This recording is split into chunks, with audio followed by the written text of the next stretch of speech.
Yo everybody, what's going on? This is Keegan from Kman Reviews.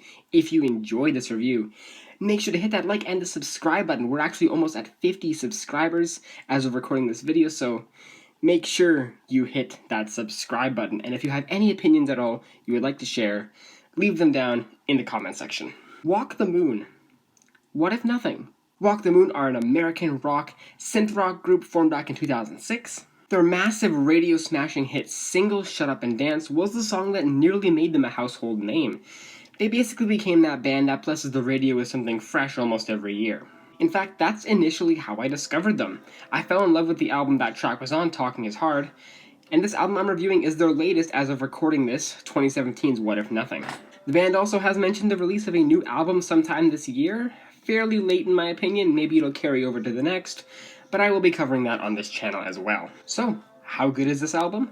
Let's find out as I review it, track by track. We'll start off with the singles, with there only being one official single, with that being One Foot, which at least here in Canada became a fairly big radio hit.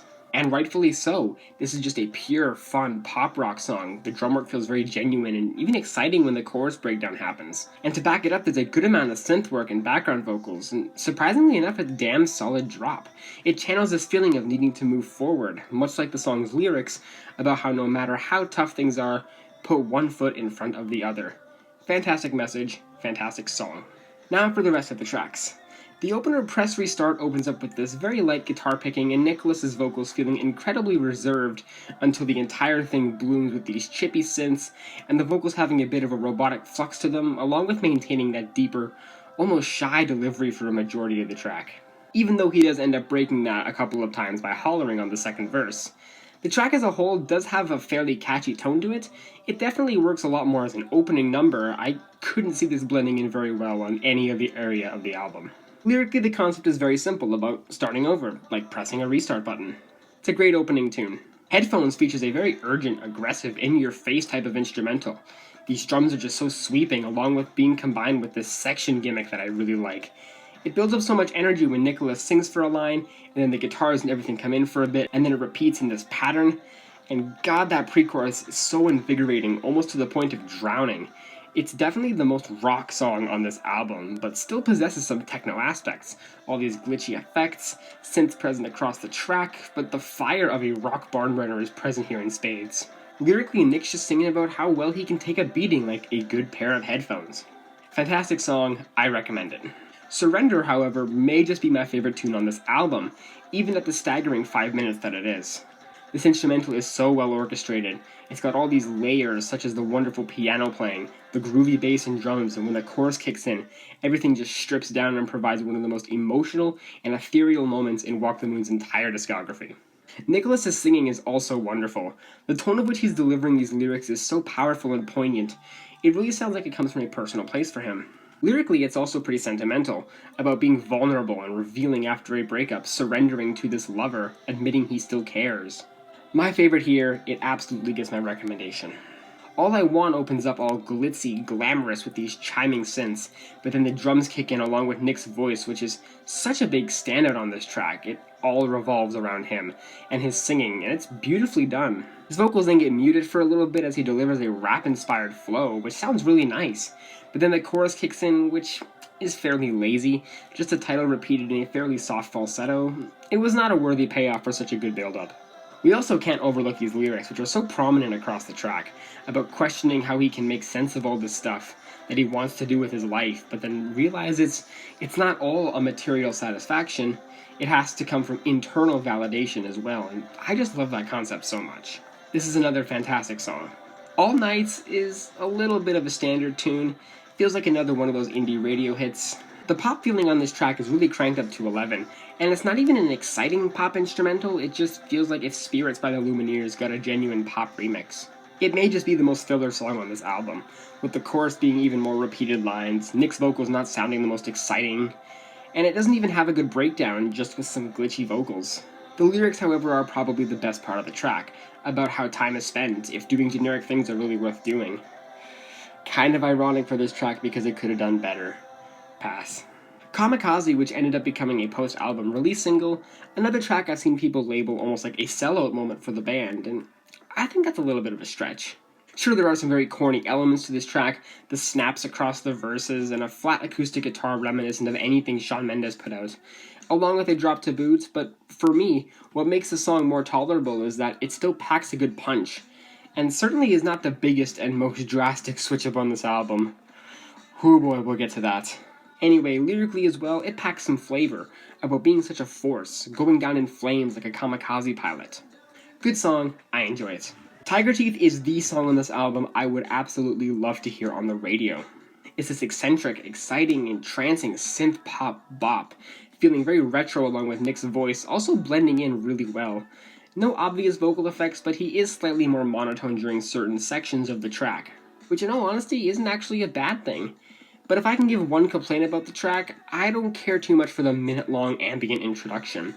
It seems like it really only exists to make that track an extra bit longer than it needs to be, but aside from that, everything here is pretty great. Lyrically, it's about the fear of falling in love, either being a little bit too extra, or not knowing when to hold back, and all the little blips and errors that follow. Fantastic song, worth a listen as well. Sound of Awakening is... what is this? The opening section already sets me off in the complete wrong way with these horrible, robotic vocal effects, speaking these lyrics in a rather poetic manner, but then when the instrumental kicks in, it's pretty drab. The drum work, while pretty powerful, is also flat, and the reverb added to the previously mentioned vocals basically make up for the synth melody. It's really bizarre and almost uncomfortable to hear. The worst part, however, is the fact that the track has this outro that goes on for nearly 2.5 minutes, and it's just the same poetic speaking as the beginning, and encompassing the whole track, it's 6 minutes long. Lyrically, it's very cryptic, but what I can muster out of it is that the awakening, in this sense, could mean some new beginnings, like a rebirth of some kind. But altogether, I just can't stand the track. Hard pass. Feels Good to Be High brings us back to some great music, with its lovely upbeat tempo and overall positive feeling. Much like Tiger Teeth, this one also feels very retro, but this one a lot more so, as this sounds like a fantastic 80s pop radio hit I missed with its lively guitar playing and snappy percussion. Nick's really singing this song with a tasteful amount of passion. I can totally see him running around the stage playing this live. It would be a bop there for sure. Lyrically, I mean, the title does kind of say it all, describing how good it is to be high. Wonderful song, another one that's worth a listen. Can't Sleep parentheses Wolves is that one weird anomaly on this album, at least for me, where it's a great track, but it's the one song I just can never remember from this album. Maybe that just makes it forgettable, or it gets overshadowed by practically everything else, which is such a shame since, yet again, it's a good tune. Hell, it even has a little bit of a guitar solo on the breakdown, which if you watch my reviews, you know how much I love a good guitar solo. The synth work is very well orchestrated, and everything feels nice and polished, but not too squeaky clean. Lyrically, it's about this relationship and how she's keeping secrets from him, and he tells her he doesn't want to know, but it's eating at him on the inside and he can't sleep because of it. Good song, I love it, and hopefully it'll warm up on me more and I'll actually end up remembering it.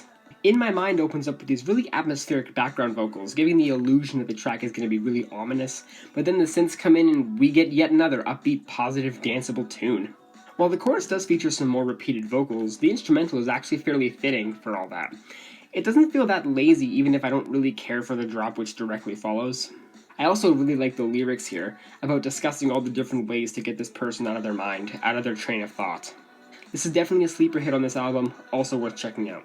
And finally, the closer Lost in the Wild, which also became a hit fairly recently after being placed on the Kissing Booth 2 soundtrack, along with being used on TikTok pretty frequently, and it was definitely the most likely candidate from this album to be a hit like that. The pop presence here is fairly strong. The synth work combined with Nick's falsettos on the chorus practically are begging to be pushed to the radio, along with the darker, ominous theatrical verses to provide some suspense here. Great for previously mentioned soundtracks. Lyrically, it's just about losing all the stresses and weights off your shoulders, not thinking about what your purpose is, enjoying your life. Not a bad closer, great song. Overall, being a fairly old fan of this band, this album was right up my alley with a lot of its pop rock style and blatant retro influences. Sure, there were a few duds, but in all honesty, it barely faltered my enjoyment of this album. I'm feeling an 8 out of 10 on this album. Well guys, hope you enjoyed that review. Thank you all so much for watching, and I'll see you in the next one. Peace.